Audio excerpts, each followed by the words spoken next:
नमस्कार भक्तांनो, जय बाळूमामा. बाळूमामाच्या जीवनातील प्रसंग. बोला जय बाळूमामा. कर्म केल्याशिवाय गत्यंतर नाही.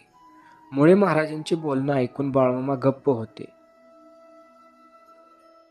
गुरूंचे खडे बोल मामाला निश्चितच उमजत होते. सद्गुण मोरे महाराज पुढे बोलू लागले. अरे बकऱ्यांच्या मागून त्यांना चारवत फिरायचे एवढेच काम आहे ना? या व्यतिरिक्त बकऱ्यांच्या पोषणासाठी कसलेही धान्य तुला आणावं लागत नाही.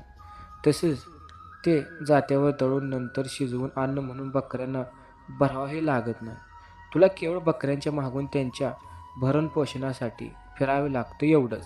हे तर तू निवडलेले तुझे कर्मच आहे. या जगात प्रत्येकाला आपलं कर्म करणं भाग आहे. तेव्हा तुझ्या वाटेला आलेलं तुझं कर्म करण्याशिवाय तुला गत्यंतर नाही. हे सद्गुरूंचे बोलणं मामांना मनोमन पटलं होतं. बकरी राखण्याच्या यापुढे ते कधीही कंटाळा करणार नव्हते. तसे त्यांनी सद्गुरूंना सांगितले व त्यांचे चरणस्पर्श केले.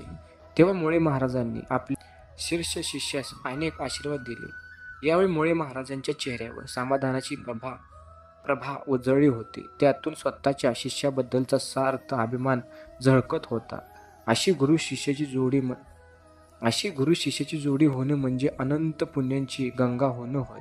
या प्रसंगाद्वारे वाचकांना अशी शंका येण्याची शक्यता आहे की साक्षात्कार बाळूमामा श्री गुरु मुळे महाराजांकडून कर्मयोगाचे धडे घ्यावे लागले म्हणजे बाळूमामा सर्वसामान्यांसारखेच असावेत.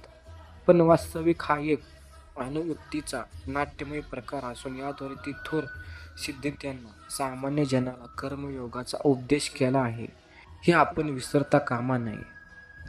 प्रत्येकाची कर्मगती ठरलेली असते. त्याप्रमाणे आपापले कर्म प्रत्येकाला करावेच लागतात. ते टाळून कदापि चालत नाही. यासंबंधी श्रीकृष्णाने श्रीमद भगवतीत सांगितलेलं आहेच. आपण आपले कर्म प्रामाणिकपणे करत राहिलं पाहिजे. या कर्माचं फळ आपल्या अधिकारात नसल्याने ते दिव्य गतीवर सोडून द्यावे अशी गीतेचे सारभूत शिकवण आपल्या ठायी उतरावे म्हणून या गुरु शिष्य जोडीने ही लीला रचली होती. बोला बोला बाळूमामाच्या नावानं चांग भलं, मेंढी माऊलीच्या नावानं चांग भलं. असेच बाळूमामाच्या जीवनातील प्रसंग पाहण्यासाठी चॅनेलला सबस्क्राईब करून ठेवा. जय बाळू.